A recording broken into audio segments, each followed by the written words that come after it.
So hello, what's up mga ka-J-Vlog? Welcome ulit sa panibagong video. And for today's video, yan, dito na tayo ngayon kaya Ate May sa CMB Gadgets. Mag-update tayo ng mga 13 series niya. Meron tayo ditong 13 mini and iPhone 13. So medyo kakaiba, absent po si Ate May, may pinuntahan. Kaya nag-decide ako na lang muna mag-vlog para syempre continuous yung update natin sa ating YouTube channel. Yun, wala si Diwata. Ayun, pumunta siya sa kanyang paresan. Okay, comment down below, di ba, kung masarap ba ang pares ng Diwata. So, pumunta na siya doon sa isa man yung negosyo. Okay, ayun nga, 13 and 13 mini. Bago tayo mag-start, ano nga ba ang mode of payments ng CMB Gadgets? Meron silang cash, GCash, bank transfer, credit cards, and GGives. Sa credit card, pwede tayong installment sa credit card, pero with certain interest, mapa-straight or installment. Yun, ang installment nila dito, nag-offer lang sila sa GGives and credit cards. Tapos, ang home credit, kasi may nakikita ko sa comment section, Lods, paano ba may home credit ba si Ate Mayet? Meron silang home credit, pero yun, parati sinasabi ni Ate Mayet, true brand new lang po yun. Pero hindi sa shop nila. I-recommend kayo sa ibang shop, dun kayo mag-home credit. Pero maganda nga sinasabi parati ni Ate Mayet, kahit hindi kayo bumili sa shop nila, pero na-recommend kayo sa home credit, meron kayong mga freebies na makukuha kay Ate Mayet. I think basic package yung may include ni Ate Mayet pag doon kayo nag-transact sa home credit. Yun maganda. Hindi kayo bumili kay Ate Mayet, pero meron kayong makukuha ang basic package. Basta nag yung transaction nyo doon, na push through. And yun, meron kayong freebies para kay Ate Mayet. Pwede ka sa deliveries. Pwede sila COD and pwede sila COD within Metro Manila. Meron silang rider na mapoprovide sa inyo. Siyempre sa inyo shipping fee. And meron silang COP via LBC sa mga malalayong lugar outside Metro Manila. Ayan, pwede po cash on pickup po yun. So babayaran nyo mismo sa LBC. And parang kaliwaan ng transaction nyo dun. Para siyempre safe din naman sa mga consumers na bibili sa CMB Gadgets. Yun, Stall XA9 po sila Ate Mayet. Makikita nyo agad to yung banner nila, laki-laki, di ba? Pero hindi ako yung hanapin nyo. Ang hanapin nyo is si Alma and of course si Belen and si Ate Mayet. Si Ate Mayet usually pupunta yung mga tanghali. Minsan maaga naman, pero expect nyo yan, mga 1, nandito na yung si Ate Mayet. Okay, meron tayong kodigo dito na sinend sa atin ni Ate Mayet para as a reference, of course, sa ating topic for today. Meron tayong iPhone 13 mini. Sa iPhone 13 mini mga ka-J-Vlog, yung 128GB is 23,000 pesos for the basic package. And yung premium package is 24,000 pesos. Yung gift box yung merong charger, AirPods, battery pack, MagSafe, and yung case, MagSafe case. So, meron silang basic package. Lods, ano bang included sa basic package? Meron tayong charger, 2 case, and a tempered glass. Usually, yung iba kinukuha na lang is yung basic package kasi hindi na nila ganun, kailangan yung gift box. So, ang importante kasi iba is makales pa ng maganda or bonggang-bongga. So, biruin nyo less 1,000 pesos, di ba? Kung hindi yung gift box. And, syempre sa iba is malaking tulong na rin yung 1,000 pesos na discount. Ayan, 128GB. Ito na lang yung stock nyo, Belen? Or meron pa? 128. Or meron pa naman? Marami pa naman. Meron pa naman. Hindi naman yung kadami. So, meron siya ditong black. Meron tayo ditong red. 85%. Meron tayong 92 na red. Ayan, 92 na red.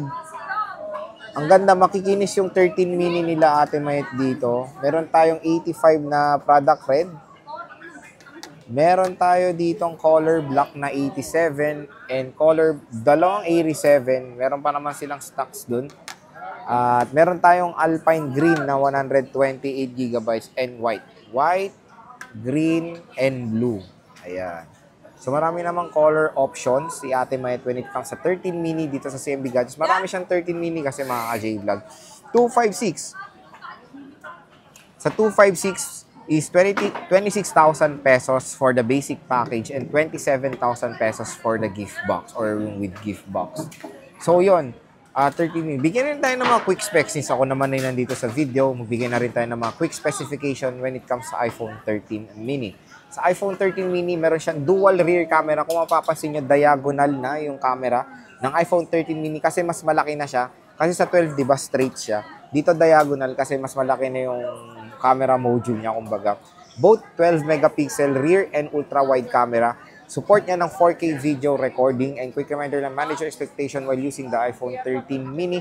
Mabilis talaga malobat to. Kaya usually 2 to 3 times kayo magcha-charge sa mga mini version ng iPhones. Pero malupit po ang camera nito. Magandang pang vlog. Yung camera rin ng 13 mini. Pwede nga to pang low-key vlog, mga ka-J-vlog. And when it comes sa games, syempre malakas ang chipset ng iPhone 13 mini and 13. Pareho lang sila ng chipset ng 13 and 13 mini. Meron silang Apple A15 Bionic chip. So, napakalakas ng Apple A15 Bionic chip until today, of course. At maganda, very compact, portable itong 13 mini. Ayan. Proceed tayo ngayon sa iPhone 13. Sa iPhone 13, marami rin mabibigay sa ating options si Ate Med. And na maganda rin dito, mababa na nga 13 ngayon, the regular 13. So, yung iPhone 13, meron siyang tatlong storage. Meron tayong 128 gigabytes. Yung 128GB is 26,000 pesos for the basic package and 27,000 pesos for the gift box or with gift box. 256 is basic package is 29,000 pesos for the basic package, 30,000 pesos for the gift box or yung with gift box. Pero siyang 512. Sa 512 is 31,000 pesos basic package and 32,000 pesos with gift box siya. So yun mga ka-J-Vlog, 3 option of storage ang ma-offer ni Ate Mayet when it comes sa iPhone 13, the regular 13 or the regular size 13. So yun, hanapin natin yung 512 muna. So ito yung 512 niya, meron tayong 89% na color white. So yun, pwede naman din dito sa CMB Gadgets magpa-Trio Tools kung doubt kayo sa battery health or sa battery health. Pwede natin pa-Trio Tools para makita yung legit or yung original battery. And dito naman sa CMB Gadgets, para tayo nag-vlog, karamihan talaga ng stock nila dito or lahat, yung mga stocks nila dito ay hindi naman boosted. Si Ate Mayet na rin ang nagko-confirm yan, of course. Pwede naman nga i-Trio Tools para ma-legit check nyo kung may napalitan ba yung mga parts ng units. Pero so far kay Ate Mayet, wala naman, legit lahat yung mga nasa parts dito, walang napalitan. Kaya nga malakas din ang loob nila i-Trio Tools para rin makita nyo rin pag pinurchase nyo yung iPhone nyo ay wala pong mga palit na pyesa. So, meron tayong puti. Ayan. Meron tayong pink. Yung puti, yung tawag dyan, Starlight, ha? Pink na 83%. Eto, maganda. Nandito na sa vlog. Loads, okay pa ba 83% na battery health?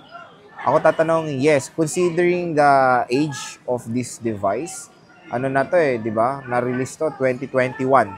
2024 na. 83% battery health is still good pa yan, mga ka-J-Vlog. Huwag na kayong mag-expect ng mga 100. Lalo na pag second hand ang bibili nyo. 80 plus battery health is still good yan. Okay, very usable pa yan, mga ka-J-Vlog. Even pa nga 79%, dati nakagamit na ako sa 10S Max ko niyan.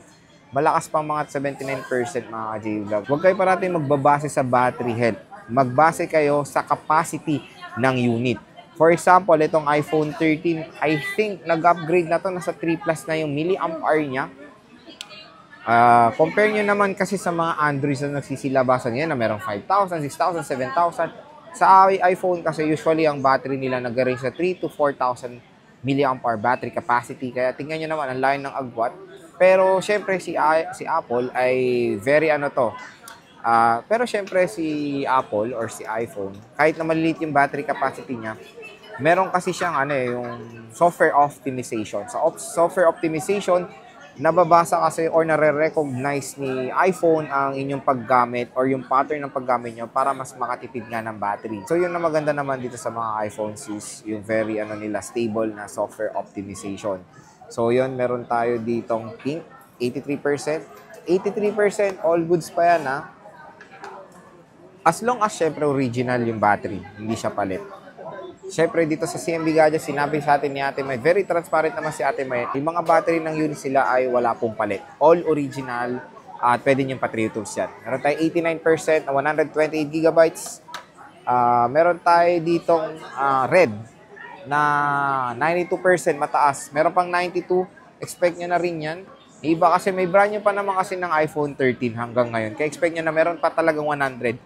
Kaya paano na lang talaga paswertihan kung makahanap kayo, kung makita mo kayo sa CMB Gadgets, kunin nyo na, i-grab nyo na dahil bihira na lang yung merong 90 plus to 100% na battery health na pre-love.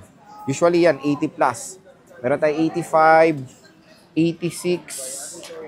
Kaya matataas naman mga ka-J-Vlog, not bad. And ang maganda sa unit ni Ate Mayet is makikinis naman po. Kaya, di ba, makikinis yung units ng iPhone 13 dito sa CMB Gadgets. Ayan, since ito ang topic natin sa 13 and the 13 mini, Lods, ano ba ang pinagkaiba ng 13 mini at ng iPhone 13? Usual, pati rin sa price, hindi sila nagkakalayo, di ba? So, iPhone 13 mini and the iPhone 13, wala pong pinagkaiba when it comes to specifications. Same lang ng chipset, same ng camera specs. Ang pinagkaiba nila is of course the screen size. Mas maliit si 13 mini, napaka-cute, very portable, and of course the battery health. And of course the battery. Maliit lang ang battery na itong iPhone 13 mini, nasa 2.3 lang ata to. No, nagkakamali. Tapos itong regular size na iPhone 13 nasa 3 plus mAh. When it comes to camera performance, pareho lang na maganda yan mga J-Vlog. Pareho ng quality, pareho ng support ng 4K video recording. Kaya pag sa camera, all goods na pareho itong smartphone na to. So nagde-depende na lang talaga yan sa preference. Yung kung gusto nyo ng isang smartphone na maliit lang, na madaling gamitin pang vlog or pang take of photos, okay po sa inyo itong iPhone 13 mini. So yun lang mga ka-J-Vlog, yung price update natin dito sa iPhone 13 series ni Ate Mayet sa CMB Gadgets. So yun, pagpasensyahan nyo na po, absent po si Ate Mayet kasi busy po siya. May pinuntahan siya, kaya ako na lang po ang nag-content for today's video lang naman. So yun, CMB Gadgets to Lexi 9, bumisita na kayo. Second floor Green Hills, San Juan City. Kung meron kayong mga any question, PM nyo na lang po ang official Facebook page ng CMB Gadgets. Nasa link po yan sa description box.